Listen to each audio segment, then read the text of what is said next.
Broadcasting from the business capital of the world, this is the Podcast Business News Network.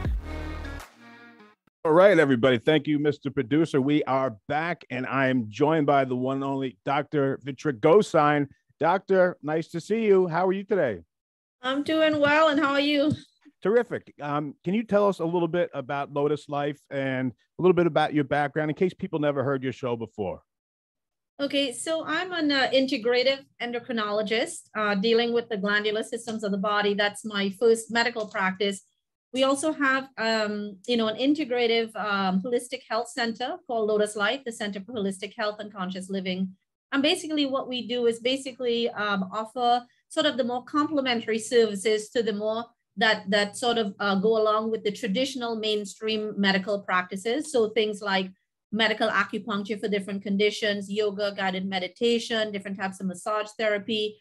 The whole point of Lotus Life is to raise the level of consciousness and to bring about a little bit more human, a human touch to medicine, where we're dealing with human beings, heart, mind, and soul, so that we can truly heal people, all around. Yeah, and I love that about you, that you have both paths kind of, and that must make you so much more effective by knowing both of them instead of taking one route. I bet some of your colleagues, you have some interesting conversations with them. Yeah. Yeah, usually, I find the extremes, and so I'm somewhere in the middle, and not in the middle meaning diluted, but in the middle, seeing that, I don't see what the argument is about, so to speak. It's like, you got to take the whole thing. You can't take half and reject the other half. It's, we are complex beings, Yeah. We have thoughts, emotions, physical issues, but the key being, if you get to the source, which is, if you want to say the soul, who you are as a person, whatever you want to call it, if we start there, then I think we can actually get to the root cause of a lot of issues and perhaps be more effective in dealing with things. I got you. I know you got a great topic for us today, but before we get there, I wanted just to ask you something. Has there ever been an instance where, I know you're an endocrinologist. I think I said it right this time. Yes, you did. Has there ever been a time where you had a client or a patient that was diabetic, where the holistic worked just as well as the traditional medical? Has there ever been an instance where that happened? Yes. And so what I would like to say, it's where they are in the process also. Sometimes if they're really late stage diabetes, they've been at this for quite a while. Sometimes, we always need both. It's never just the medication, just so you know. I assume that's what you're asking, right? Yeah. So the earlier on in the process you can get these things, the better it is. Okay. I don't want to mislead anyone by saying there's any magic bullet. Medications are not a magic bullet. Me being an endocrinologist, I don't work magic. The Holistic Health Center doesn't either. It is a collective effort from advanced modern medical science, which is awesome. I keep up with all of that stuff, and it's great. We have a lot of things that we would not be able to do without it. It takes also the holistic part of it, eating habits, exercise, lifestyle, mindset, stress reduction. We've been through all of this in many of the previous podcasts. It also takes personal effort and discipline from the patient as well. That is the ultimate thing. So it's not really what I just say at the visit, it's what they're doing, lifestyle choices every day. So it's a combined effort. So to answer your question, yes, I have had that. I've had where people are able to completely normalize their blood sugars early on because they have not, the pancreas that produces insulin, for example, has not burnt out over time, overworking itself in the process. So you have a better chance of success with more of these, I call the word holistic or integrative medicine practices, the earlier on you institute them in your life. Yes. Gotcha. And as an endocrinologist, diabetes is probably the biggest area that you deal with. Am I right with that? Yes. So it's the bigger part, like just because it's so common. So diabetes, issues, thyroid, pituitary gland, adrenal glands, things like that. So these are the big ones, parathyroid glands that we deal with, but definitely diabetes and thyroid would make up the biggest component of what we see. I see. And that thyroid, is that becoming, are you seeing more and more of the hypo Yes. and hyper? Yes. Yes, we are seeing more and more of that. Thyroid cancer also. I'm the specialist for thyroid cancer. So we are seeing increased levels of thyroid cancer. We don't quite understand why. And also with, underactive, overactive thyroid as well. I have noticed something in my practice that, again, I don't want any medical journals asking me to clarify, but I'm just saying this is my experience in my practice, that a lot of times people who have autoimmune thyroid conditions, especially hyperthyroidism, overactive thyroid, a lot of times when I ask them, a lot of people are not asking simple questions. Like I asked them, has there been any extreme personal stressor? We all have stresses in life. I'm talking about hardcore, death of a loved one, divorce, financial collapse, loss of a job, things like that. Yeah. Happened in the last year or two preceding the diagnosis. And the answer is 99% of the time, yes. And this is no surprise because stress and those things affect autoimmune conditions. So you can have a predisposition to things, but what's going on in and around you, especially stress, as we define it, psychosocial, I call it the perfect storm of life, where everything is crumbling. Yes. And we've just been through something like that with the pandemic. So basically those situations can really push the body into, as we had talked about on previous podcasts, not worsen autoimmune conditions, but from cancer to the common cold to you name the disease, and I can actually tell you, yes, there's a correlation. I'm not saying it's the only cause. I'm not saying that, but it is a huge factor in all of this. Yes. So that's a real thing. It can show up, like if you don't pay attention to something that's going on in your body, it can manifest into something like stress. I mean, something like stress can manifest into screwing with your body. Anything, mind and body. And I tell, the thought randomly came to my head, something my dad used to say. He said, he used to always tell us, tend to your mind and your thoughts. It's like, a garden where weeds are coming up. You constantly got to take care of that, because otherwise the weeds are going to overrun the flowers and all the beautiful things. And that's really mental health, at its finest, in terms of paying attention to our thoughts, our emotions, also being honest with ourselves and know what am I really feeling? Am I trying to fake something to appear in a certain way because people expect me to do this or think a certain way or respond a certain way? We have to be honest with ourselves without being disrespectful to others as well. It's a balance there. But I think a lot of people, we're this mask and we're in this mold, and the story we tell ourselves from our past or what people tell us or parents tell us, this is the real stuff of medicine. If we're not taking care of these things in our minds, in our hearts, in our souls, we're going to be a complete mess. I mean, I know that doesn't sound so medically scientific. No, you hit the point home. That's as honest as I could be. I mean, half of what I do has nothing to do with medicine, actually. Wow. In fact, I wouldn't have to be practicing medicine if we would be taking care of these things. Yeah. Your dad was a bright guy. That makes a lot of sense. So kind of what we surround ourselves with, or what we watch, what we listen to, that type of stuff. Everything. Talking about weeds. Yes, the tapes we play in our heads, the toxic people we're around, and it's all of it. It's like a full-time job. Yeah.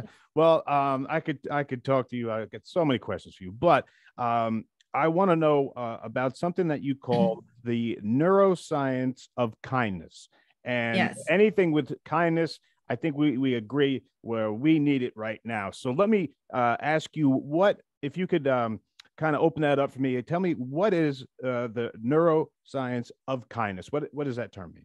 So just before I start, I want to tell you, when you walk into not Lotus Life, my endocrine practice in the office, when you walk in and you sit down, the first thing you see is a sign that says, be the reason someone believes in the goodness of people. Love it. Love that. Okay. And I really think that if you live that, be the reason that someone believes in the goodness of people. And what triggered this topic today was I had a little bit of a business predicament, a little bit of a thing that I had to figure out how I'm going to maneuver, navigate through, another, practice. Mm-hmm. And yesterday, I really was floored by the kindness of, the other person that's involved in this particular situation. It was almost like I call it divine grace. And actually, I wanted to kind of almost entitle this topic today of the concept of grace, basically, of kindness. And, it's something that I think is, look, there's a lot of good going on in the world and around us. Okay. Unfortunately, what we see on the news and what's being shown to us, all the negativity. So I don't want to downplay the goodness that's there. Unfortunately, I wish I could see a little more of the goodness, rather than the negativity. So when I talk about the neuroscience of kindness, I mean, first of all, it's a sign of the times today. In the last couple of years, what's been going on, it's something that we need most today, but also there's a very scientific reason to be kind, believe it or not. It's not just, of course, the most important reason is because it's the right thing to do, or to be, right way to be. But there's also some neuroscience behind it. When we're born, in the first couple of years of our life, we're totally dependent, right? Mm. And then we become so independent. As a teenager in your early 20s, you're invincible. Like, we think we are. Me. Yeah, it's all me. It's all about me. The world revolves around me, and there's nobody else that exists. And then later on in life, you learn to see there's something called interdependence. Like, okay, yeah, I got to take care of me, but I live in a bigger world, a family, a society, and, I have to live and let live, and so I have to understand, how do I be true to myself, live authentically, all the things I've been saying, but also understand that I'm kind and compassionate to others. So there's an entire field of contemplative neuroscience, okay? And basically it shows that kindness can be cultivated. You can actually train yourself. And believe it or not, the areas of the brain that deal with kindness, and in fact, all the other areas of the brain, you would be surprised. We have this concept called neural, with an N, neural plasticity. Your brain, by practicing kindness, can actually rewire itself physically to not only sort of, how you go to the gym and you pump up the muscles. Right. You can kind of do the same thing with the areas of the brain that deal with kindness. Wow. And believe it or not, by practicing kindness, it does a lot of things for us mentally, emotionally, physiologically. It can decrease anxiety. That's the first. These are all neuroscience studies. This is not people's opinions. This is stuff that they have measured in the lab. Okay. It's incredible. If you look at, if they attach things that can do like a functional MRI, where you see the areas of the brain that light up and the functioning of the body, decreasing anxiety, it improves mood and self-esteem, decreases cortisol levels, or the stress hormone, which we talked about before. It enhances relationships. Yeah, exactly. And it enhances relationships. In other words, communication, the bond between people or among people. It actually confers a survival advantage, meaning from an evolutionary standpoint. Why? Gives you a sense of safety, of security, of belonging. These are perceptions necessary to survive, because it gives us a sense of, well, why are we here? A reason to live, meaning, purpose, those kinds of things. It increases serotonin levels, which is the hormone responsible for, a feeling of well-being. Okay. Increases endorphins, which are basically your body's natural painkillers. It affects brain chemistry. Increases the hormone oxytocin, the feel-good hormone. That's the hormone that's secreted when, people get together in groups. You have a large get-together, and that sense of belonging, of feeling good. These are real things. Oxytocin is also increased during breastfeeding, when women breastfeed, and the bonding process, just so you know. Is it also the one where you get when through exercise? Is that the same oxytocin? Is that what you get? Well, there are a lot of hormones that are increased during exercise, including growth hormone. There are a lot of different things as well. But in exercising actually increases sort of the good hormones and decreases the bad hormones like cortisol and things like that. Okay. It also increases dopamine. Dopamine is that thing that the neurotransmitter that's released in the brain that gives you a feeling of euphoria or pleasure, high, right? But it's a natural high. It's a good thing. Okay. Okay. So these are some of the sort of the neurochemistry associated with practicing kindness. And I mean genuine kindness, not kindness doing something for someone because you want the recognition. I'm talking about the feeling of self. It's a selfless kindness. Like, my goodness, it's someone who may not even be deserving of your kindness. Right. And you do that. That improves you, actually. Mm-hmm. So these are some of the things it, can reduce, in terms of heart rate, respiratory rate, blood pressure. These things have been measured.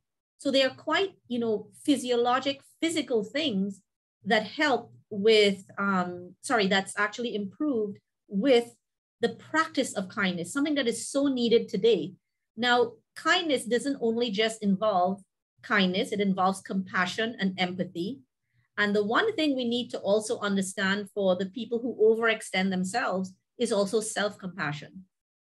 The people who don't know how to say no sometimes. Oh, okay. In a good way. Yeah. So compassion toward others, but you cannot practice compassion to others or toward others if you don't have that for yourself. You can't give something you don't have. So in doing so, in being kind to yourself, meaning taking care of yourself in the ways that we've discussed previously, that's a concept that we also need to learn. That's a concept I needed to learn because my nature is always the sort of self-sacrificing. Exactly. To give and take care of everybody. And then at some point you realize, oh my goodness, sometimes you have to take a pause, not in a selfish way, to step back to say, you know what, I need to replenish me. And not, like I said, in a selfish way, mm-hmm. but in a selfless way, because you know that when you go on a plane, they tell you put on your own mask before you can take care of someone else. Because you're no use to someone else if, you really can't help them in any way, shape or form if you yourself are not okay. So, this is some of the things that comes back to the quote, which is, be the reason someone believes in the goodness of people, to be that inspiration. And it's not always easy when we look around, when we see the world we live in today. But there's still a lot of goodness, a lot of things that is worth believing in. I know through this pandemic, we had a podcast before where, it has really jaded, a lot of people from all the stresses and strains that we've had. But I think it is most needed now. Mm-hmm. I see how the temperature has, when I say temperature, not physical temperature, but in terms of how people relate to each other, respect, kindness, things like that. And sometimes we're just caught up because we have, stresses in our lives that may cause us to react sort of out of character. Yeah. And I see it a lot. Mm-hmm. And I think that is what motivated me to talk about this, because we still need, I think, to come back to what I call human basic decency, to kindness, to, opening a door for someone, or you see someone, an elderly person doing something, those acts of kindness. Even a smile, right? Yes, it matters. They still matter, and they matter now more than ever. Yeah. And I think all these relate to our mental health, our emotional health, and as you can see from what I described, our physical health as well. Yeah. So, yeah. Yeah. I mean, I agree. And I know what you just said is 100% true. Just to give a short example, like anytime I see like especially a woman, with car trouble, I'm always stop, because that could be my mom, yes. or something. So there's this guy and he's got a flat tire, and I guess he didn't know how to fix it. So, of course, I just go and I fix it for him, and it was hot, and I got I'm down on my knees. I got like dirt all over me. It's on my face, and so I fixed it. I was like, all right, here you go. The guy did not even say thank you. Just got in his car and left it. But with what you just said, it doesn't matter. It still made me feel good to help someone else, and I wasn't expecting anything. So that guy being rude like that, didn't have anything to do with it. So everything you just said is spot on. And you know what you said, and while it is true, it has nothing to do with them and everything to do with, you know, us to be kind. But what you just said is also true. People also need to practice gratitude. Yeah. Gratitude for the people who've shown them kindness and also pay it forward. Yes. That's the other concept. It's not just a concept of taking and taking and taking an entitlement, but a sense of knowing that, listen, the kindness and the divine grace, sometimes undeserving, you know, that we receive from others, even when we have acted out of character, where we look back and say, God, I certainly could have handled that situation better. Right, you know, at least, you know, practice gratitude for the things you have received and understand that you're here because of the kindness of many people and strangers. And that is the thing. And the other concept is, you're right. At the end of the day, I believe it was Mother Teresa, you know, one of the issue about simply saying that in the end, it was never between you and the other person. It's between you and your creator. That's the bottom line.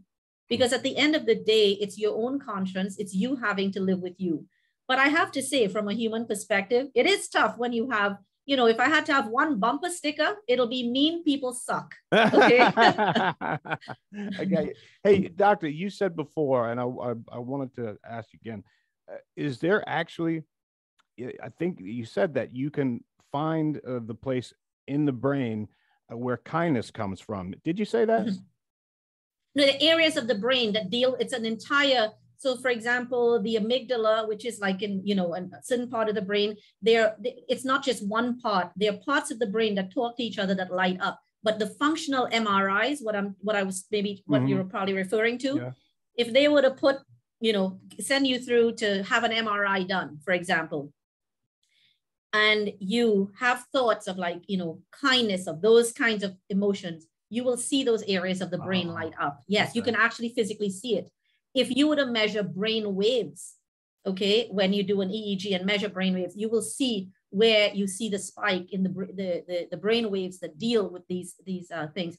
And it helps with what we call neural plasticity. The brain can actually rewire itself. Wow. Over time. So interesting. And you can actually do that, you know. So cool. Hey, doctor, we only got a couple minutes left here, so maybe I can get one question in. Mr. Producer, can we do one?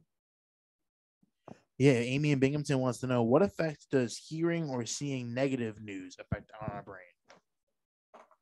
Well, I can safely tell you, you can, again, those functional MRIs, you can actually, first of all, it affects in terms of our brain waves. And, you know, we have different levels of brain waves from when we're, like you and I are talking here, we're speaking. Those are what are most active. As we go down into a calmer, relaxed state, we're into a different set of brain waves as we go further until you get into deep meditation. So number one, from brain activity, that standpoint. Negative news increases less stress hormone levels like cortisol, adrenaline. And we had done a podcast way back when, where we talked about how it actually can shrink the areas, certain areas of the brain. It affects every glandular function of the body. Wow. Okay. Heart rate, respiratory rate, blood pressure, inflammatory markers, and especially repeated negative news. Or if we're constantly bathed in negative news, that is considered a negative stressor. And prolonged stress, because what happens when you listen to negative news? You have negative thoughts. Yeah. From anxiety to depression to anger, simple feeling, anger, stress. All that increases the stress hormone, cortisol, among other stress hormones, and every physiologic function of the body is thereby affected. And if that is repeated over a prolonged period of time, it actually shrinks the area of the brain that deals with executive functioning, thinking, critical thinking, intellectual functioning, as well as releasing inflammatory markers. And that is associated with cancer, just so you know. From heart disease, diabetes, elevated cholesterol, obesity, I can go depression, anxiety. Yeah. Incredible. Yes. Doctor, This is great. Thank you very much for your question, but we are way out of time here. But let me give you the last word here, Doctor. Anything you want to leave us with, and then let us know how to get a hold of you, please. A great topic. It's a really good one. Well, I'll leave you with that one quote again. Be the reason someone believes in the goodness of people. And you can the best way to get a hold of us is through our website online, www.mylotus.life. All right, Doctor. Always a pleasure. Great show. And we will be right back. Thank you, Doctor. All right. Thank you so much.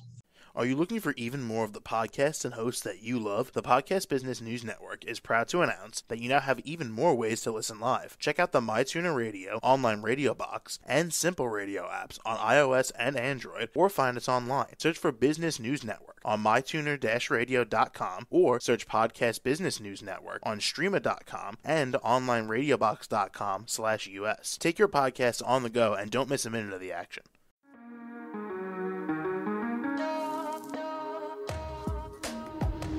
Broadcasting from the business capital of the world, this is the Podcast Business News Network.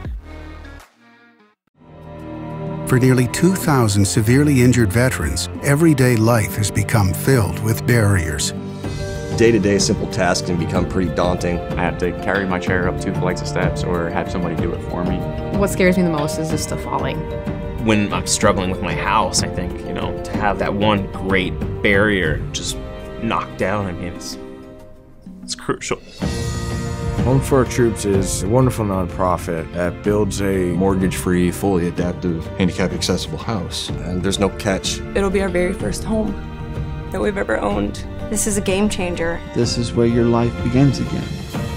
We need you to join us in completing this important mission. Please visit hfotusa.org and help build homes and rebuild lives. Because of you, everything's going to be okay.